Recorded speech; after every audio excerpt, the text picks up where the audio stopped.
सहना भवतु सहनौ भुनक्तु सह वीर्यं करवावहि तेजस्विनावदितमस्तु मामविद् विषावहै।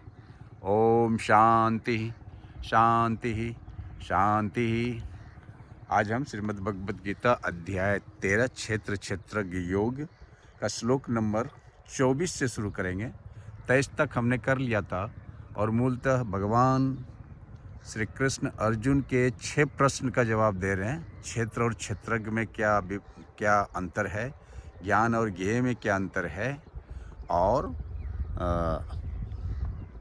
पुरुष और प्रकृति में क्या अंतर है। तभी तक हमने ज्ञान, ज्ञेय, क्षेत्र, क्षेत्रज्ञ, पुरुष, प्रकृति के बारे में बात कर लिया है।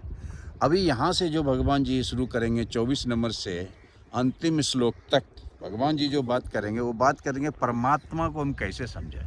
हमने क्षेत्र, क्षेत्रज्ञ, हमने ज्ञान, ज्ञेय, हमने प्रकृति और पुरुष की बातें तो कर ली। अभी जो सबसे गूढ़ बातें हैं कि कैसे हम परमात्मा को समझें। परमात्मा जो सबसे ऊपर है वो क्षेत्र, क्षेत्रज्ञ, पुरुष, प्रकृति, ज्ञान, ज्ञेय से भी ऊपर है, उसको कैसे समझें। तभी इस बात को हम आगे बढ़ाएं और 24 नंबर का श्लोक से हम आगे करते हैं। 24 नंबर के श्लोक में भगवान जी कहते हैं कि उस परमात्मा को कुछ मनुष्य तो सूक्ष्म बुद्धि के द्वारा, ध्यान के द्वारा हृदय में देखते हैं, कुछ लोग उसे ज्ञान योग के द्वारा समझते हैं और कुछ लोग उसे कर्म योग के द्वारा समझते हैं। यानी कि जो सबसे हाईएस्ट लोग हैं, जो सबसे उच्च अवस्था में पहुंच गए हैं, वो ध्यान के द्वारा परमात्मा को देखते हैं अपने हृदय में। लेकिन उससे जो नीचे कोटि के जो अध्यात्म में आदमी हैं वो ज्ञान के द्वारा जानने का प्रयास करते हैं, और उससे भी जो नीचे अध्यात्म में है वो कर्म योग के द्वारा देखना, कर्म योग के द्वारा भगवान को जानने की कोशिश करते हैं। और 25 नंबर के श्लोक में भगवान जी इसी बात को आगे बढ़ा रहे हैं कि लेकिन जो कर्म योग भी नहीं कर पाता है, बुद्धि योग भी नहीं कर पाता है, ज्ञान योग भी नहीं कर पाता है, तो उसके लिए भगवान जी ने बोला कि दूसरे के द्वारा, अर्थात जो गुरु के शरण में जाकर के इस तत्व ज्ञान को समझता है, वो भी मृत्यु रूपी संसार सागर को पार कर जाता है। यानी कि 4th क्लास का जो अध्यात्म में आदमी हुआ वो गुरु के द्वारा इस बात को समझता है कि परमात्मा कौन है। और उसके नीचे 26 नंबर के श्लोक में भगवान जी बोल रहे हैं कि हे अर्जुन, यावान मात्र जितने भी अस्थापर, जंगम यानी कि जड़ प्राणी उत्पन्न होते हैं, वो सब जो है क्षेत्र और क्षेत्रज्ञ के संयोग से ही उत्पन्न होता है, पुरुष और प्रकृति के संयोग से ही उत्पन्न होता है।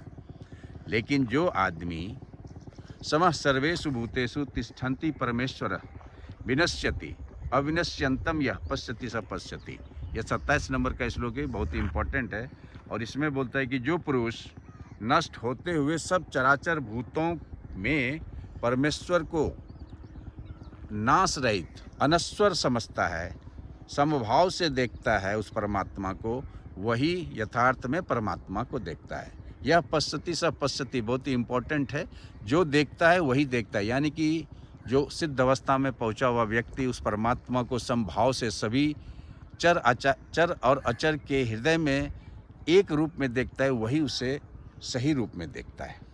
और 28 नंबर के श्लोक में फिर से भगवान जी इसी बात को आगे बढ़ाते हैं कि जो पुरुष समभाव से स्थित परमेश्वर को समान देखता हुआ अपने द्वारा अपने को नष्ट नहीं करता है, वह परम गति को प्राप्त करता है। फिर यहाँ से भगवान जी वही बोल रहे हैं कि जो सिद्ध अवस्था को प्राप्त कर गए, जो सेल्फ रियलाइज्ड पर्सन हो गए, वो अपने को नाश नहीं समझता है, क्योंकि नाश तो शरीर का होता है, आत्मा का नहीं होता है।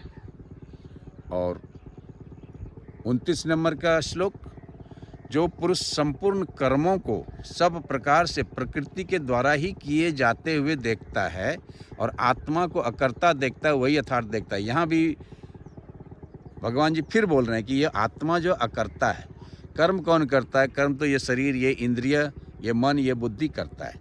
तो जो इस बात को समझता है वही यथार्थ में ज्ञानी है।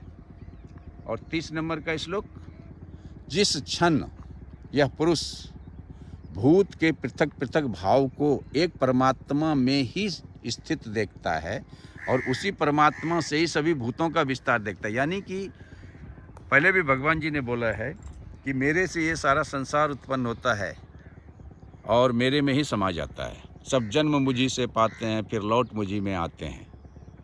तो इसी तरह से यहाँ भी बोल रहे हैं कि जो व्यक्ति सारे चर अचर को इस भगवान में देखता है और भगवान के द्वारा सारे चर और अचर को देखता है, वही सही में भगवान को देखता है।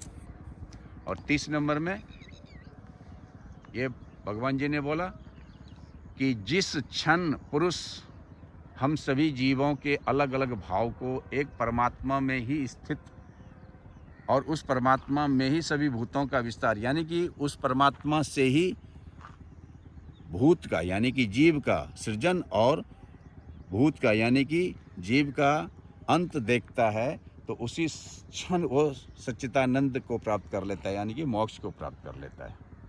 और 31 नंबर में भगवान जी बोल रहे हैं, हे अर्जुन, अनादि होने से, निर्गुण होने से यह अविनाशी परमात्मा शरीर में स्थिर होते हुए भी वास्तव में ना तो कुछ करता है ना ही लिप्त रहता है। यानी कि शरीर में आत्मा रहते हुए भी आत्मा अकर्ता है, कुछ नहीं करता है। आत्मा अकर्ता है, अजर है, अमर है, अविनाशी है। और 32 नंबर के श्लोक में भगवान जी अभी उदाहरण दे रहे हैं कि जिस प्रकार से आकाश सूक्ष्म होने के कारण किसी भी हवा में, किसी भी वायु में, किसी भी सूर्य में, किसी भी जल में, किसी भी मिट्टी में लिप्त नहीं होता है, उसी तरह से यह आत्मा निर्गुण होने के कारण देह के गुणों में लिप्त नहीं होता है। और 33 नंबर का श्लोक, जिस प्रकार एक ही सूर्य संपूर्ण ब्रह्मांड को प्रकाशित करता है, उसी प्रकार एक ही आत्मा संपूर्ण क्षेत्र को प्रकाशित करता है।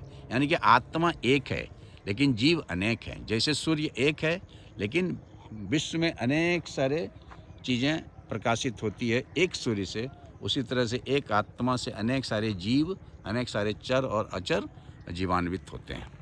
और अंतिम श्लोक जो कि 34 नंबर का श्लोक है इस अध्याय का,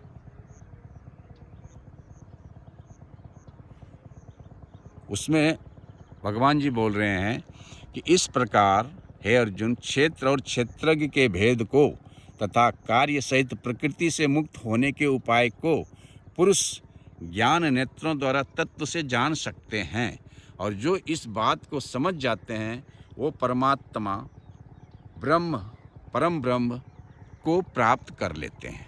यानी कि ultimate goal of all of us to get the moksha, salvation. तो इस तरह से हमने अध्याय 13 को आज ख़त्म किया। और ये अंतिम सत्र जो है हम नासिक से बात कर रहे हैं, जहाँ की हम आए हैं त्र्यंबकेश्वर महादेव का दर्शन करने। और वहीं पे फिर हम पंचवटी भी गए थे और राम के अनेक क्षेत्र को, भ्रमण क्षेत्र को भी देखा। और हम अभी जो ये वीडियो रिकॉर्डिंग कर रहे हैं, ये एक डैम के किनारे जहाँ पे हम अभी हैं वहाँ पे रिकॉर्डिंग कर रहे हैं। तो इसके साथ ही ओम पूर्णमद पूर्णमिदं पूर्णात् पूर्णमुदच्यते पूर्णस्य पूर्णमादाय पूर्णमेवावशिष्यते। ओम शांति शांति शांति। लेकिन एक प्रथा है कि जब हम कोई अध्याय ख़त्म करते हैं तो एक मंत्र का उच्चारण करते हैं। ओम तत्सत् इति श्रीमद्भगवद्गीतासु उपनिषत्सु ब्रह्म विद्यायां योगशास्त्रे श्री कृष्ण अर्जुन संवादे क्षेत्र क्षेत्रज्ञ विभाग योग नाम 13 अध्यायः। और इसके साथ पहला श्लोक जरूर पढ़ते हैं, तो हम पहला श्लोक पढ़ेंगे और फिर इसको ख़त्म करेंगे। तो श्री भगवान उवाच, पहला श्लोक, इदं शरीरं कौन्तेय क्षेत्रम इति अभिधीयते एतत्यो वेत्तिं तुम प्राहु क्षेत्रज्ञ इति तत्विद्य। इसके साथ ही हम आज अध्याय 13 को ख़त्म करते हैं। अगले सत्र में हम अध्याय 14 से शुरू करेंगे।